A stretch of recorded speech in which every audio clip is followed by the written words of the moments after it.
Estamos aquí en La Habana, Cuba, con el sol, con el viento, aquí a la orilla del mar, y esta es una nación que ha sufrido más de medio siglo de bloqueo, de agresión de Estados Unidos, que apenas queda aquí, a 90 millas subiendo este mar.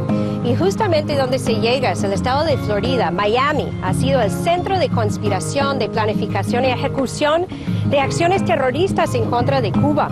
Y para defenderse frente a esas acciones terroristas, en un momento dado, el gobierno cubano envió un grupo de personas para infiltrarse en esas organizaciones criminales, descubrir e impedir sus planes en contra de Cuba. Cuando el gobierno cubano compartió esa información con Washington en busca de su apoyo en su lucha contra el terrorismo, pues la respuesta de Estados Unidos fue detener a este grupo de personas, encarcelarlos. Ellos pasaron 16 años de su vida en las prisiones de Estados Unidos, sus derechos humanos violados. Y a lo largo de esos años hubo campañas para lograr su liberación. Ellos son René, Ramón, Fernando, Antonio y Gerardo. Y en diciembre de 2014, un acuerdo entre el presidente Obama y el presidente Raúl Castro incluyó por fin la libertad de estos hombres. Y hoy vamos a pasar un día con estos 5 héroes cubanos.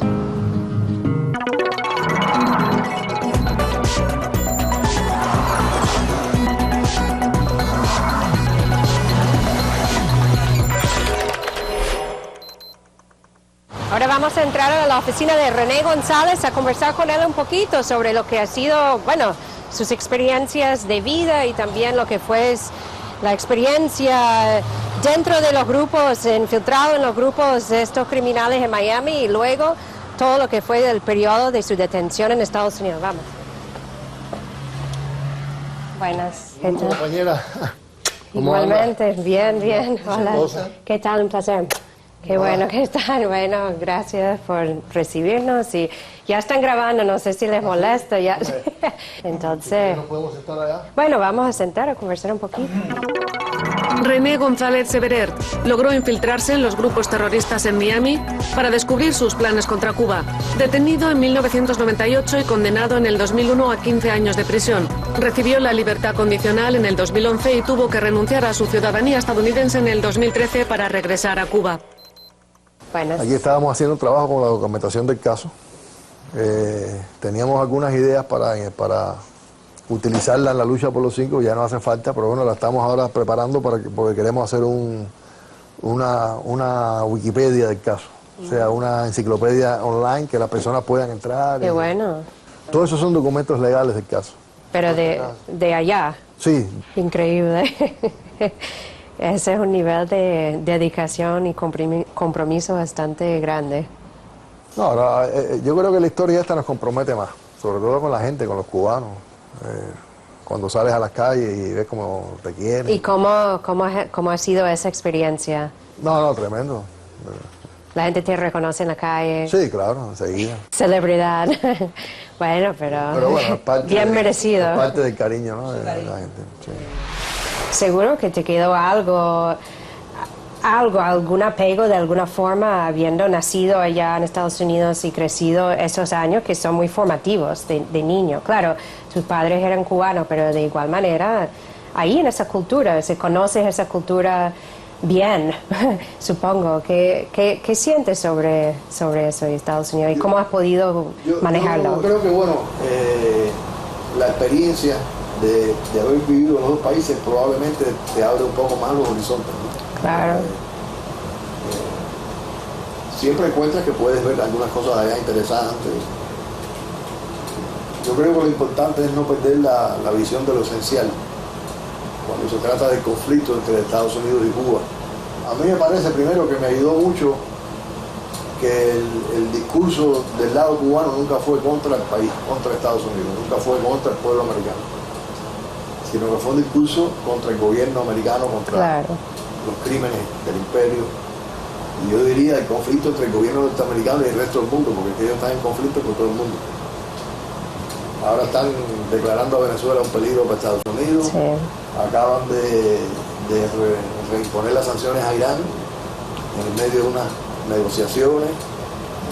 Y obviamente ellos están un poco paranoicos, ¿no? Y como que un poco que proyectan su propia peligrosidad hacia el resto del mundo, la proyectan de una manera inversa.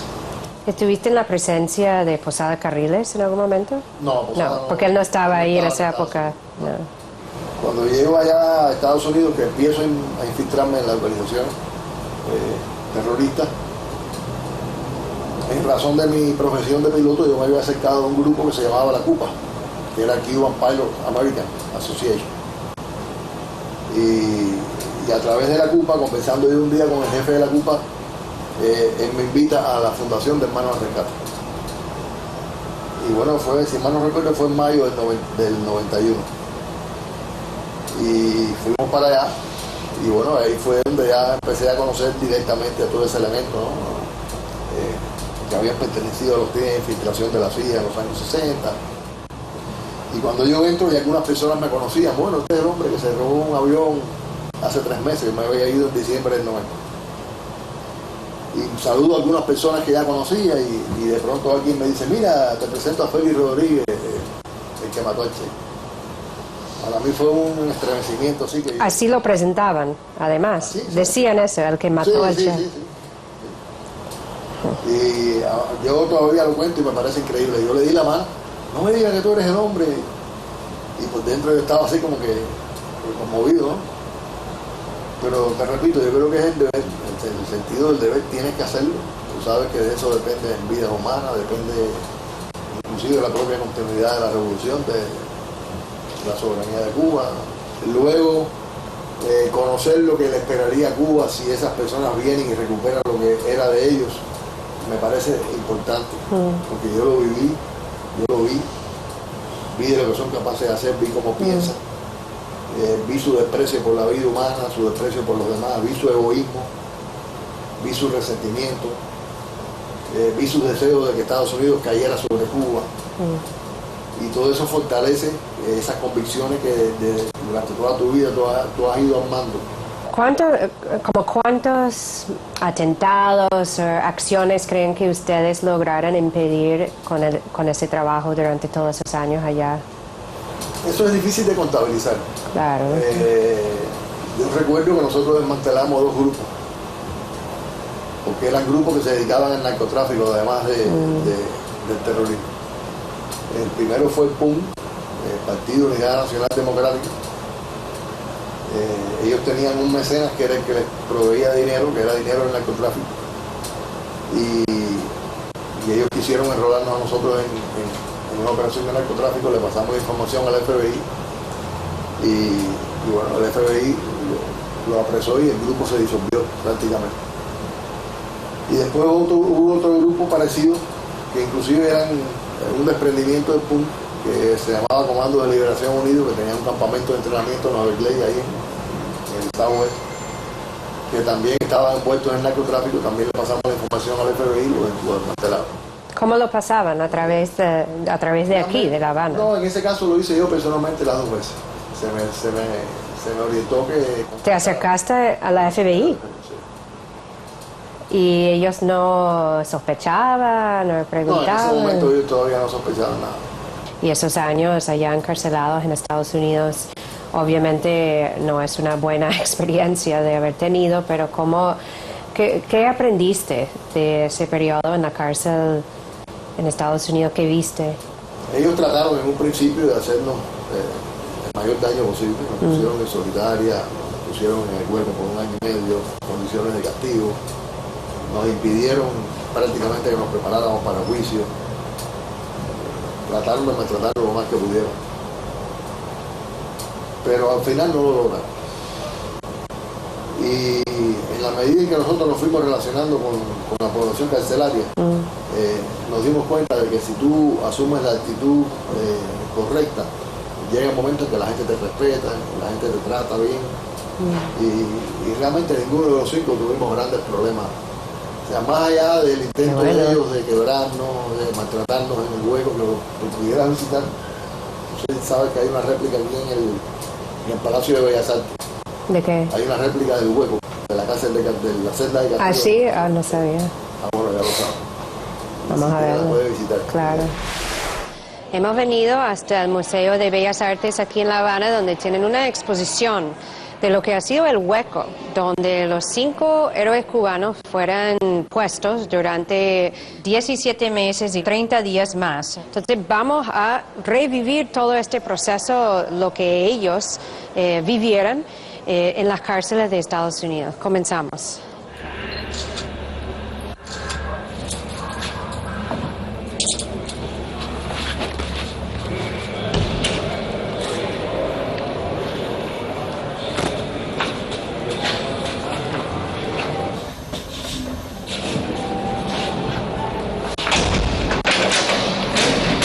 Saque las manos por la escotilla.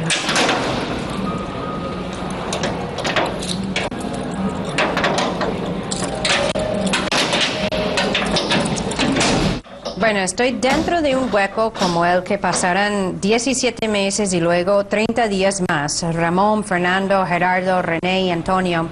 Y aquí vemos que el espacio es bastante cerrado. Un poco de luz, una cama, parece bastante incómoda. Para dormir así no es muy cómoda. Una toalla, una cobija y nada. Hay pasta de dientes, no es mucho. Para lavarse las manos, lo más mínimo. Y una ducha, todo en el mismo cuarto. ¿Se imagina pasar un día aquí? Sería un terror. Y con la amenaza de que hubiese sido más de un año que iban a pasar en un espacio así y con un trato inhumano.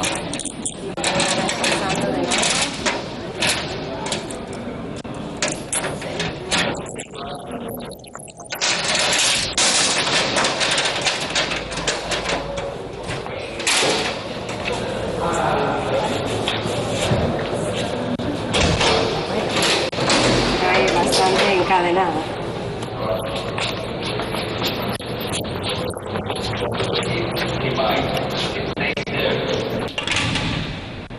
Estamos aquí llegando al parque John Lennon. Aquí tienen una figura de John Lennon sentado aquí en un banquito. Y vamos justamente a encontrarnos con René González de nuevo. Un encuentro muy personal de él con sus hijas y su nieto que apenas tiene 2 años. Vamos a verlas. Nosotros somos ayer.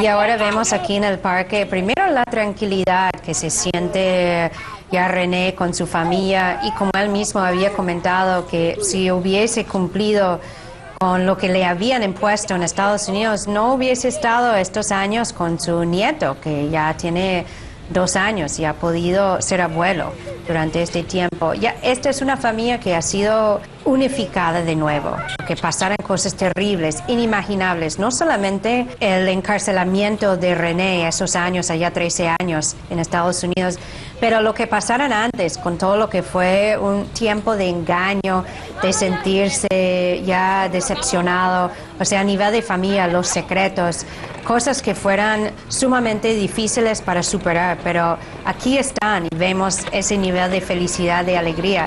No solamente entre la familia, las hijas, Yvette, Irma, el nieto, el hijo de Irma, también con su esposa Olga, pero mira la reacción del pueblo.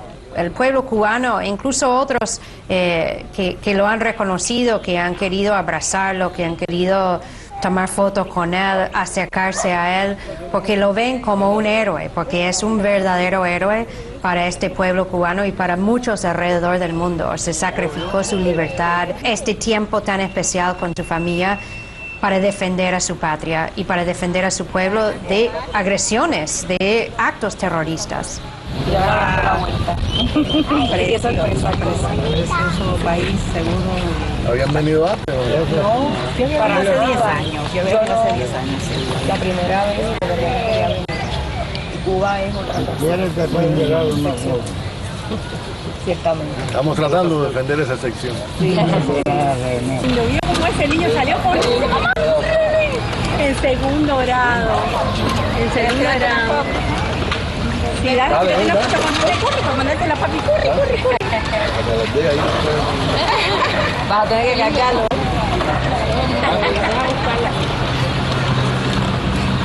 Espérate, bicho. Ay, qué lindo, papi, qué lindo. Bueno, chao. Gracias. Vamos a Venezuela. Sí. Y ahora vamos a entrar en esta casa de la prensa, que es de la Unión de Periodistas de Cuba. Aquí va a haber una celebración para el Día de la Prensa Nacional, aquí en La Habana, Cuba, que va a contar con la presencia además de los 5 héroes cubanos, que tanto han significado no solamente para el pueblo de Cuba, sino también para la prensa cubana. Vamos a entrar.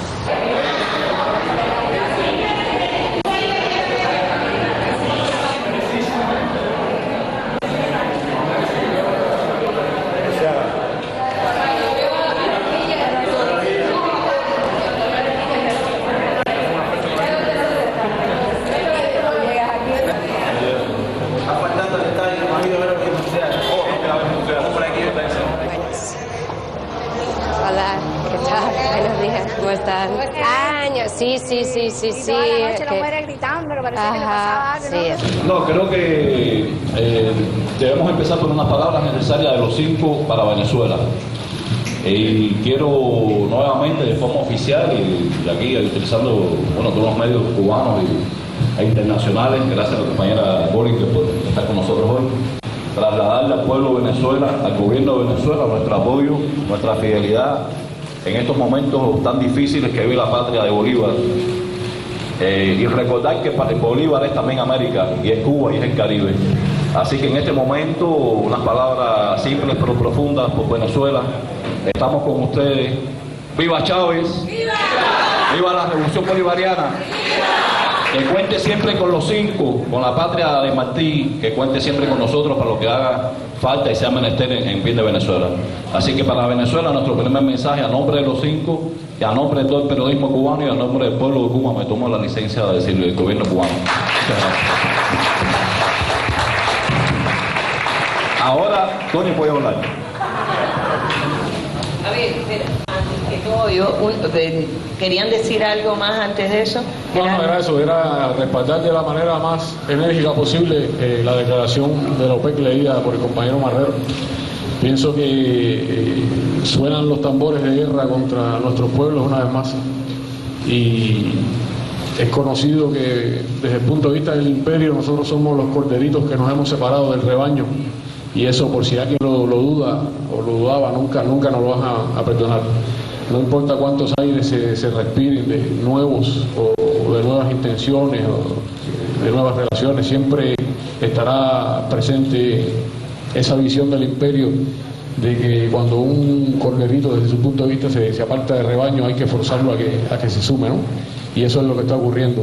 Nunca le van a perdonar al pueblo de Venezuela como nunca han perdonado al pueblo de Cuba que hayamos sido un ejemplo de que otro mundo es posible.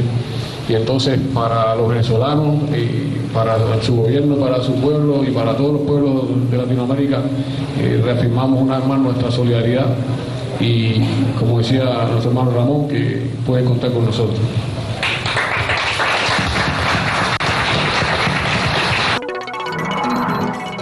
Gerardo Hernández Nordelo fue el jefe de la Red Avispa en Estados Unidos, encargado de descubrir e impedir acciones terroristas contra Cuba. Detenido en 1998 y condenado en el 2001 a 2 cadenas perpetuas más 15 años. Liberado el 17 de diciembre del 2014. Su esposa, Adriana, logró quedarse embarazada por inseminación artificial y su primera hija, Gemma, nació semanas después de su liberación. Entonces, ¿mañana te vas? Sí, temprano, tengo que volver a mi hijo. ¿Vas para el directo de Nueva York? Bueno, vía Panamá, eso es un despelote, Panamá, Miami, todo. Nosotros, bueno, es un sueño inconcluso el de abrazar a Chávez, ¿no? Pero espero que tengamos pronto la oportunidad de abrazar al pueblo venezolano. Claro. Y a través de ellos sería como si lo estuviéramos abrazando. Sí, es una pérdida muy grande. Hoy están sonando otra vez los tambores de guerra contra Venezuela. Pero tenemos la confianza de que un pueblo venezolano sabrá también superar este momento y mantenerse firme. Eso, sí, bueno. Y ahora es otro momento porque está en la región. Exacto. Bueno, estamos entrando a la casa de Gerardo Hernández. Les presento a Gemma. Ay, qué linda. Una compañera que... Hola, un placer. licenciada en enfermería, nos está ayudando. Qué linda. Hola. Mira esos ojos que tiene. ¿Los de la mamá? Con otro color. ¿Tan bellos como los de la mamá? Hola. Hola. Placer. Verme. Tenemos una terracita aquí que Le brindamos un refresco, un jugo, un café. un bonsai que nos regalaron, quería mostrarte porque una de las razones por las cuales a ella no le dejaron visitarme por más de 12 años es porque decían que ella era espía también y que se estaba preparando y que el código de ella era bonsai. Resulta que como tú ves es un poquito pequeña de estatura, ¿no? Pero muy bella. Y entonces desde que éramos novios yo le puse de nickname, le puse bonsai porque era chiquita y bella, ¿no? Y en mis cartas las que le escribía me refería a ella como bonsai. Entonces los fiscales dijeron que bonsai era el sobrenombre de ella, que era espía, pero la gente aquí lo sabe. Y el otro día fuimos a una tienda de que hacían bonsai, y de que nos vieron entrar nos reconocieron y nos regalaron este tan bonito, ¿no? Por esa fue una de las razones que yo... No, lo voy a poner aquí. Increíble eso. Ay, hola, chiquita. ¿Pueden contarme así cómo comienza esta historia y llegamos a este punto? Vámonos. Bueno. La historia de ustedes. Sí, yo estudiaba Relaciones Internacionales. Hoy en día la mayoría de mis compañeros de clase son diplomáticos, algunos ocupan importantes puestos, son embajadores, una viceministra de Relaciones Exteriores, son todos en mi clase. Y estaba yo comenzando la carrera cuando en una guagua, nosotros le llamamos guagua a los buses, a los ómnibus, en la parada de una guagua me encuentro acá a la muchacha, de ahí salió un poema a la muchacha de la parada, porque no sabía ni su nombre, ¿no? Ella tenía 16 años y yo tenía 21. Y fue amor a primera guagua, como dicen. ¿Cómo fue esa experiencia de que él siempre tenía un trabajo así de mucho riesgo? Bueno, es que para mí yo no tenía conocimiento del trabajo. Sí, antes de eso... ¿No sabía que te ibas a Angola tampoco? No, Angola sí, pero en Angola yo todavía no era oficial de inteligencia, ¿no? Nosotros estudiamos para ser diplomáticos o trabajar en el servicio exterior y el instituto nuestro, los graduados nos ofrecimos voluntarios una vez terminábamos los estudios, cumplir misión en Angola. Y para allá fuimos hembras, varones, todo el mundo, el grupo entero. Pero igual fue una guerra. Claro. Siempre es un riesgo y siempre es la incertidumbre de qué va a ocurrir. A pesar de que en esa etapa ya no eran los años más críticos que hubo, pero sí ocurrieron hechos en minas. O sea, ir a un país en conflicto es peligroso desde cualquier punto de vista. ¿Cuándo fue la última vez que se vieron antes del 17 de diciembre de 2014? Sí hubo un momento ya bastante para acá, ¿no? Luego de más de 12 años sin poder vernos, en que sí a ella, por mutuo acuerdo, como un gesto, se le permitió visitarme. Con condiciones muy estrictas. Fue una visita normal en la prisión, sin ningún tipo de privilegio extra, ni mucho menos. ¿Cómo fue el proceso de lograr a ella? Pues yo leí claro, el cuento del lado de Washington, que un diplomático estadounidense que tuvo un papel también importante. No sé si es cierto o no, hasta qué punto ellos realmente obviamente tuvieron que colaborar, pero fue difícil lograr eso. ¿Cómo lo lograron? Fue muy difícil. Hasta el día de hoy, yo que estoy, o que estuve la mayor parte del tiempo del lado de allá, e incluso ni siquiera ella tenemos todos los detalles, ¿no? Y no pienso que lo tengamos por un buen tiempo. Lo que sí les puedo asegurar que fue un proceso largo. Nosotros no podemos hablar de esta criatura que está aquí si no reconocemos a personas que dedicaron muchos esfuerzos y muchos deseos a que esto fuera posible. Y me gustaría mencionar a Vilma Espín, quien presidió durante muchos años la Federación de Mujeres Cubanas. Además hizo guerrillera, fue una de las principales mujeres en nuestro proceso revolucionario. También hubo muchísimas personas de buena voluntad en Cuba, en otros países, organizaciones religiosas, organizaciones no gubernamentales, políticos también, que de una manera u otra no estoy hablando de personas que incluso que se identifiquen con nuestro proceso revolucionario, muchas de ellas, no, sino que desde un punto de vista meramente humanitario ayudaron, o al menos expresaron su determinación de ayudar para que nosotros pudiéramos tener nuestro hijo, ¿no?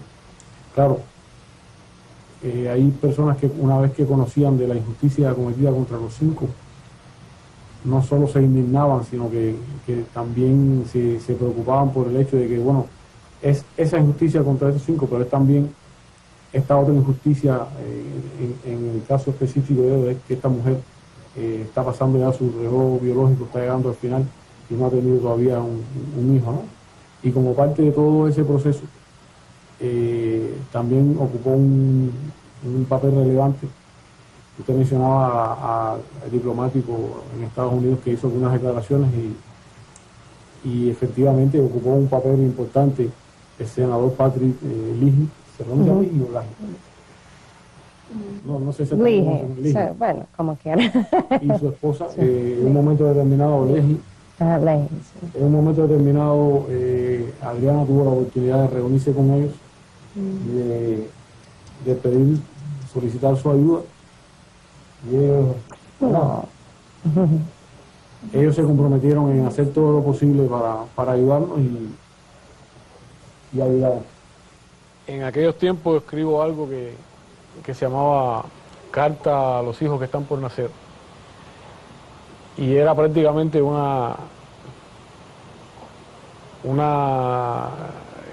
reconocimiento al hecho de que la posibilidad de tener un hijo estaba ya bastante difícil, ¿no? Y se pudiera escapar.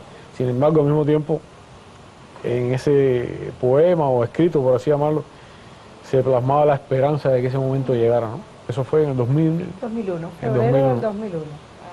Cuando lo escribí.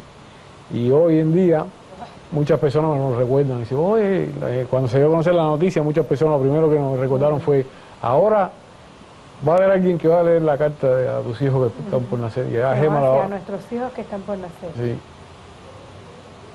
Y al final, bueno, pues se cumplió nuestro sueño. Sí. Ahora vamos a la casa de Ramón Lavanino y vamos a conversar con él y también conocer a su familia. Vamos para allá. Hola. Yo, Anastasia, pero ¿cómo estás? No te vi. ¿Qué tal? Bien. Hola, Ramón. Laura. Hola, un placer. Es la mayor, Hola. la más chiquita. Qué bella. La casa de nosotros aquí. Ajá, Allá en el tercer está piso bien. vivimos. Aquí vive también la Irma, sí. Ahora Hola, tenemos planes de salir un chiquitica. momentico para ir a un En lugar Miramar, que ya vimos un lugarcito muy bonito ahí donde podemos sentarnos y como si hubiéramos ido a un restaurante a comer, una cafetería. Ok, eso es lo que yo estaba. Bueno. Ramón Lavanino Salazar formó parte de la red avispa en Estados Unidos con el fin de descubrir acciones terroristas contra Cuba. Detenido en 1998 y condenado en el 2001 a cadena perpetua más 18 años. Liberado el 17 de diciembre del 2014. Bueno, ya hemos llegado al sitio, vamos a encontrarnos aquí. Está Ramón mano en mano con la esposa, las hijas. Vamos a ir allá a conversar con ellos un poquito. Este lugar fresco de La Habana. ¿Cuándo fue la primera vez que lo volviste a ver, que se volvieron a ver luego de su detención? Fue en la sentencia, cuando lo sentenciaron en Miami en el año 2001. Ya habían pasado 3 años y medio, casi un poquito más de 3 años después de la tesis. ¿Habían tenido comunicación en ese tiempo? Habíamos tenido la primera comunicación en ese momento, hacía un año, en enero del 2001, cuando él llamó por primera vez a Cuba después del arresto, cuando ya reconoce su verdadera identidad y dice que es Ramón Lavanino. Anteriormente era Luis Medina, y Luis Medina no tenía ninguna conexión con Cuba, no sabía nada ni de mí, de las niñas.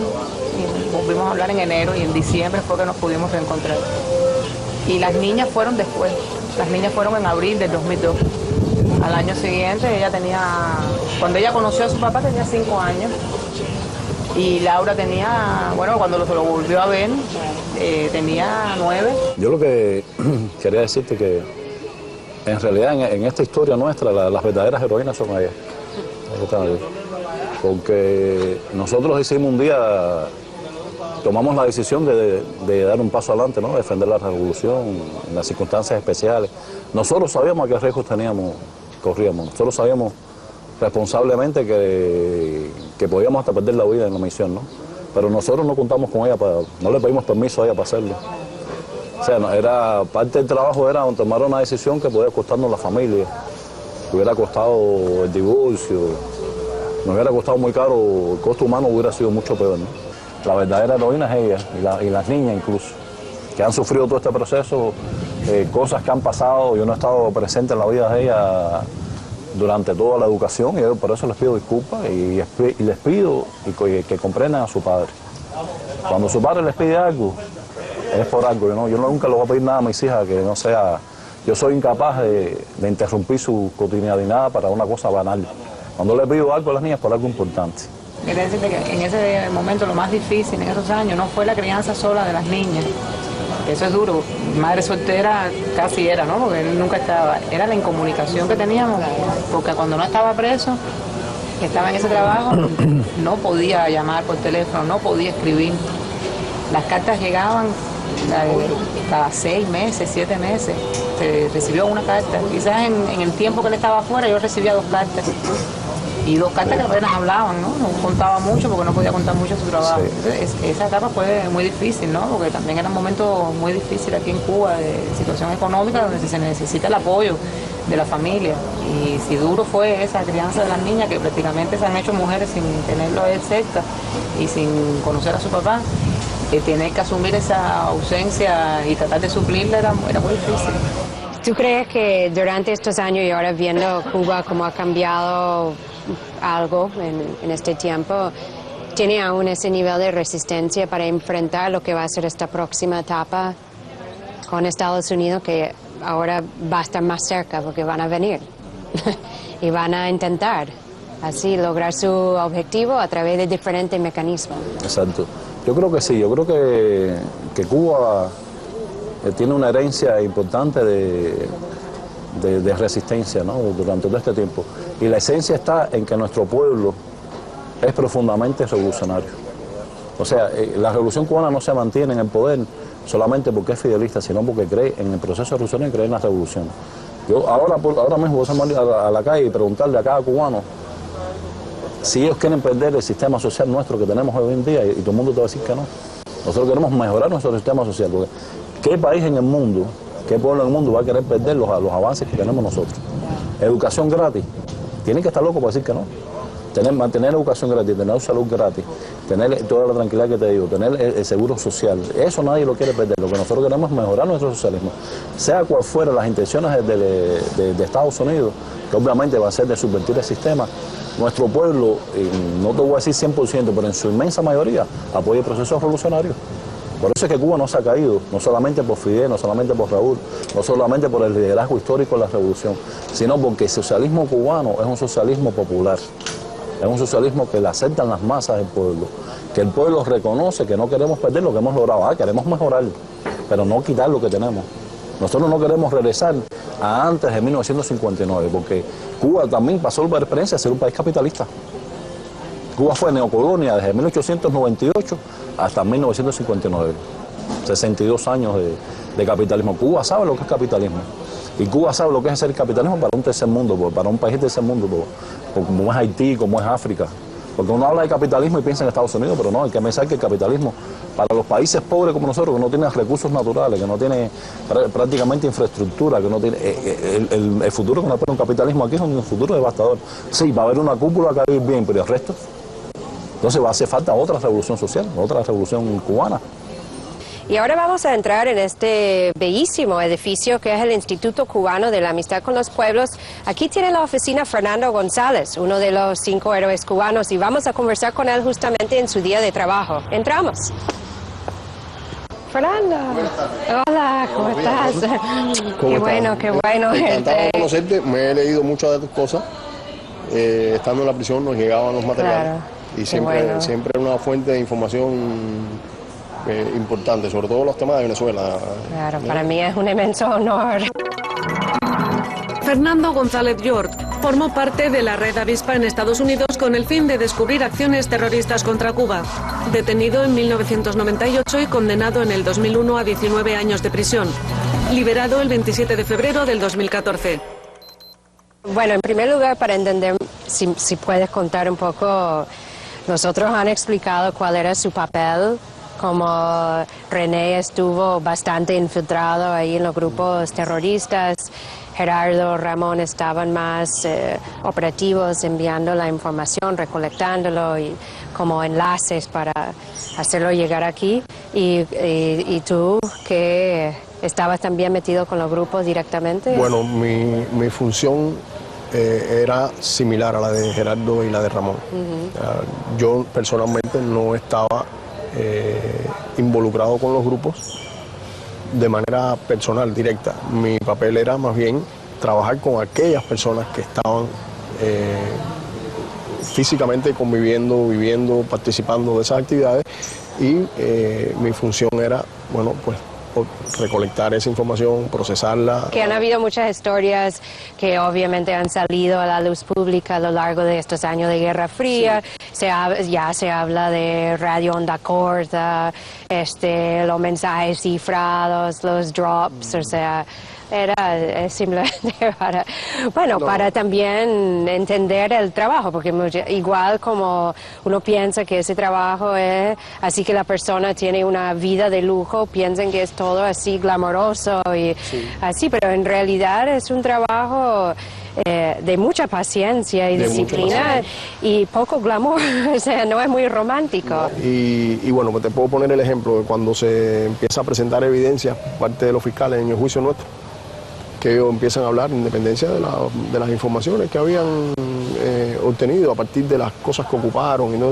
Y empiezan a hablar de los recursos, ¿no? con que nosotros vivíamos o las dificultades por las que teníamos que atravesar, porque los recursos eran limitados y eso en algunos momentos causó, digamos, en el jurado, en el público que había en la sala, algunas expresiones de asombro, incluso a veces se reían.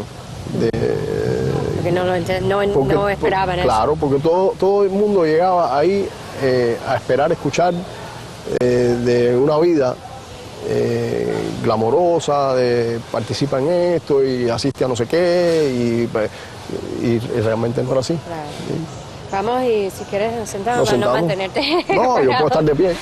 ¿Conociste a Óscar López de Rivera? Conocí a Óscar López. Sí, no, y conviví con él en la misma celda por un tiempo, por 4 años aproximadamente. Muy interesante, y hablaba, o sea, obviamente, entonces él conoció sobre el caso de ustedes y él también siendo un preso político que además en un momento fue ofrecido clemencia, pero era a cambio de él admitir que había hecho algo contra Estados Unidos, o sea, que él había cometido algún crimen, lo cual él no quería aceptar. Y entonces decidió, en lugar de eso, quedarse encarcelado. Bueno, déjame decirte que la experiencia de haber conocido a Óscar López y haber compartido con él 4 años es una experiencia para mí muy importante y pocas oportunidades como esa claro. se dan. Sí, muy poco. Bueno, primero, cuando yo conozco a Óscar, ya Óscar era un preso de casi 30 años en prisión. Largo tiempo. Pero además, una persona políticamente formada, ideológicamente sólido, con mucha experiencia en las luchas de los años 60, 70 en los Estados Unidos, no solo de los puertorriqueños, sino de los mismos grupos de izquierda de blancos norteamericanos, de los afroamericanos. Sí, las Panteras Negras. Las Panteras Negras, el Black Liberation Army, toda aquella época de lucha. Entonces, con mucho conocimiento de la historia, no solo de Estados Unidos, sino de aquellas luchas en los Estados Unidos. Y para mí fue una oportunidad increíble, porque yo soy una persona con inquietudes políticas, con inquietudes informativas, con una formación ideológica ajena a la que tenía la mayoría de las personas con las que yo me relacionaba en la prisión. En Estados Unidos tú conoces, bueno, el nivel de interés en los temas políticos. O sea, no tienen formación ideológica de lo que estaba pensando. Es muy poco, sí, o sea, pero digamos, más allá incluso de la formación ideológica que no existe, o yo diría, sí existe lo que es de una ideología que es a la conveniencia de las clases dominantes, ¿no? Sí, y es ignorancia, mucha ignorancia. Pero bueno, yo no quería usar esa palabra para no... Pero no lo digo de una forma de expectativa, sino es la realidad. Pero ciertamente... no hay conocimiento. No hay conocimiento. Desgraciadamente, el sistema está montado de una manera que desde que el muchacho está en la escuela, le están inculcando cosas tergiversadas y tú eres norteamericana y vas a entender esto que yo te digo. Incluso desde el punto de vista cultural, le inculcan a los niños la superioridad totalmente de los Estados Unidos como cultura, como nación, y eso es injusto. Es injusto. Yo tengo la mejor opinión del pueblo de los Estados Unidos, de los sentimientos de los norteamericanos. Y lo puedo,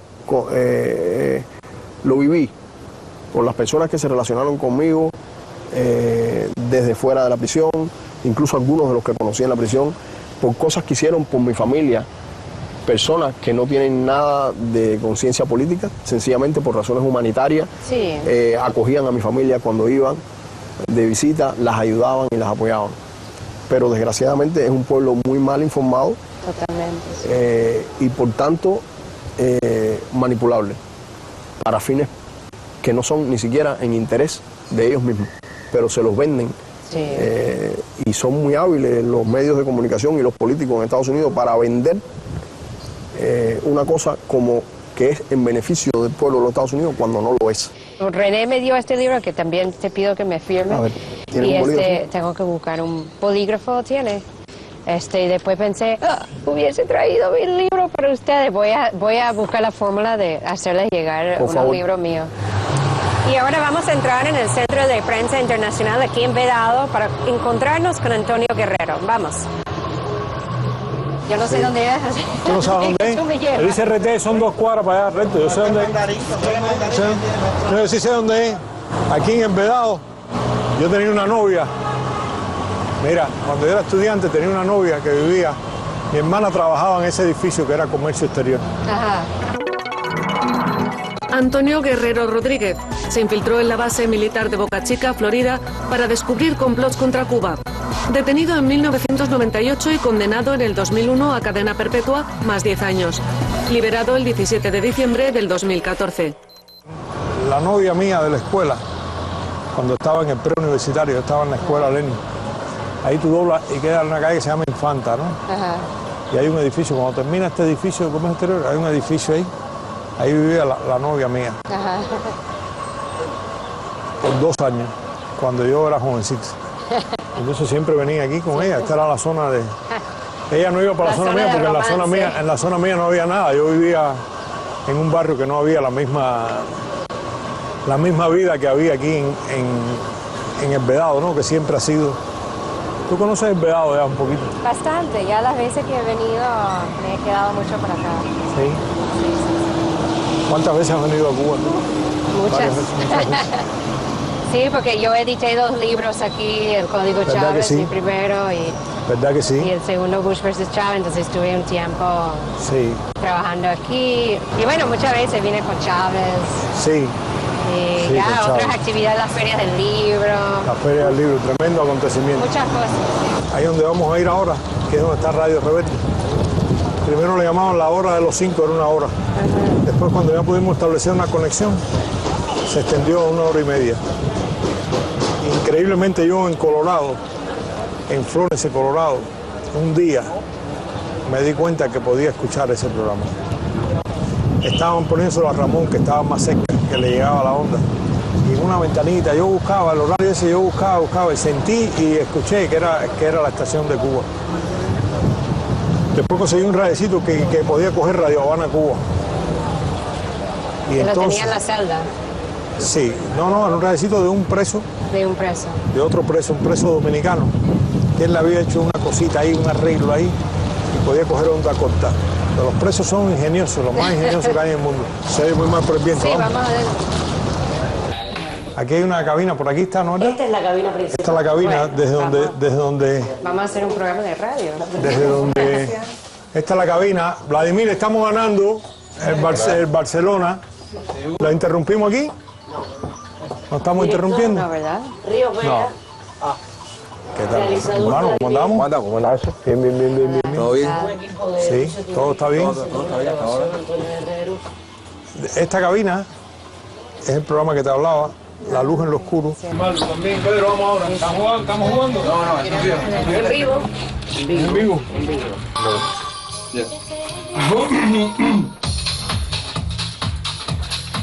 2:37 minutos, esta hora en la visión de tu mundo, la Radio Rebelde. Recibimos una visita muy especial. Antonio Guerrero, Tony Guerrero está visitando hoy Radio Rebelde una vez más. Esta es su casa, bienvenido, muy buenas tardes. Muy buenas tardes a ustedes también y a los radioescuchas de Rebelde. Bueno, vemos que no dejaron a Antonio escaparse de aquí, de Radio Rebelde, sin dar una entrevista en vivo. Y ya estos 5 héroes cubanos, pues, han regresado no solamente a incorporarse de nuevo con sus familias y sus vidas cotidianas, sino son voceros ahora de la Revolución Cubana. Son personas que ahora están realizando un trabajo así a nivel público, así de información, a nivel social y también a nivel internacional. La gente quiere escucharlos, quieren saber de sus experiencias y ya cada uno de ellos está logrando encontrar un nuevo puesto de combate dentro de la Revolución Cubana. Y aquí Antonio está en las trincheras de Radio Rebelde. ¿Y cómo fue todo eso de... Vamos a volver así atrás, de llegar allá, o sea, obviamente con tu identidad real. ¿De llegar a los Estados Unidos? Sí, para esta operación. Bueno, mira, es que la gente piensa que la gente está acostumbrada a ver las películas esas raras esas, ¿no? Y la gente no se da cuenta de cómo es que esto... qué es lo que es en realidad, qué es lo que sucedió. Fíjate, aquí empiezan a poner bombas y a planificar cosas a partir de que empieza el famoso derrumbe del campo socialista. Y entonces no había un vínculo directo, nunca ha existido con el gobierno de Estados Unidos. Más bien el gobierno de Estados Unidos ha apoyado abiertamente muchas veces, encubierta y abiertamente estas acciones, sobre todo en aquella época el gobierno de Bush, y eso era, tú sabes. Y entonces, bueno, Cuba, lo que al no tener contacto, tenía que tratar de ver cómo conocía estas cosas. Pero para conocer eso es nada más, tú tienes que ver qué es lo que la gente habla, qué tú escuchas, y tienes que contar con gente que te informe. Es decir, eso no es una operación... No es James Bond. No es James Bond. El caso mío personal, que tú me estás preguntando, yo era un ciudadano normal. Ese era yo, un ciudadano normal que se brindó en un momento determinado a ofrecer cualquier información que diera algún indicio de esas acciones. Nosotros, en lo personal, yo llevaba una vida normal. ¿Trabajabas? Normal, una vida normal, y aquellas cosas, te repito, que pudieran dar algún indicio de algún tipo de actividad de este tipo. A veces sucedía allá en Calle Hueso, donde estaba la flotilla, que sí, una cosa. No tuve un vínculo directo, pero estos grupos tenían una tremenda influencia y querían crear un conflicto, querían hacer una provocación para propiciar una invasión a Cuba, una agresión, una de estos. Era su... Es decir, en una situación tensa, los 90. Lo he conocido a todos ustedes 5 y me ha parecido que todos tienen un nivel de serenidad, o sea, de calma interno. O sea, claro, que a pesar de haber sufrido tantas injusticias y también asumido tantos riesgos. Porque hay dos cosas, ¿no?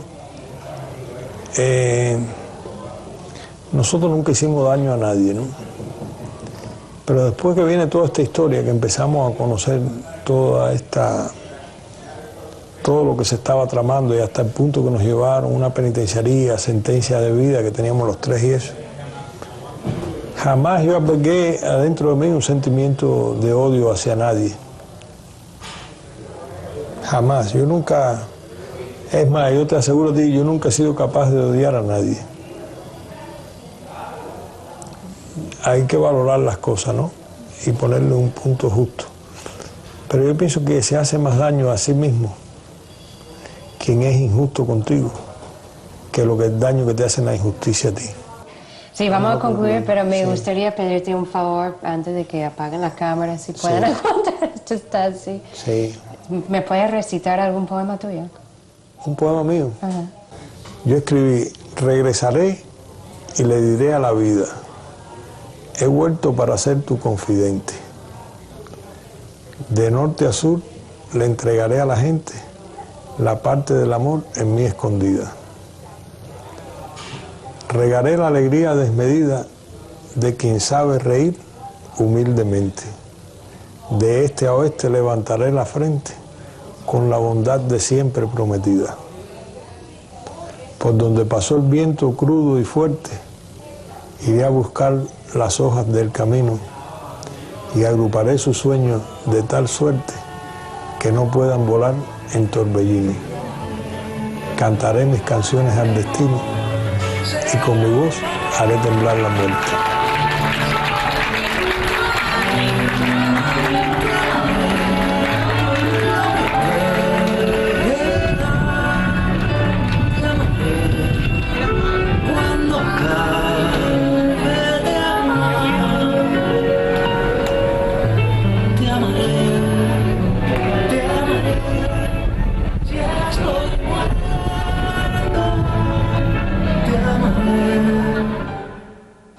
Hombres, 5 héroes que dieron todo por defender a esta patria, a este pueblo. Y algo destacado de cada uno de ellos, René, Ramón, Fernando, Gerardo y Antonio, ha sido su serenidad interna, producto de haberse mantenido fiel a sus principios, leal a su conciencia. Y ellos han demostrado, tanto como Cuba entera, que sí es posible resistir y luchar frente a los más difíciles obstáculos y más poderosos obstáculos, así firme, de pie y con la cara en alta, y vencer.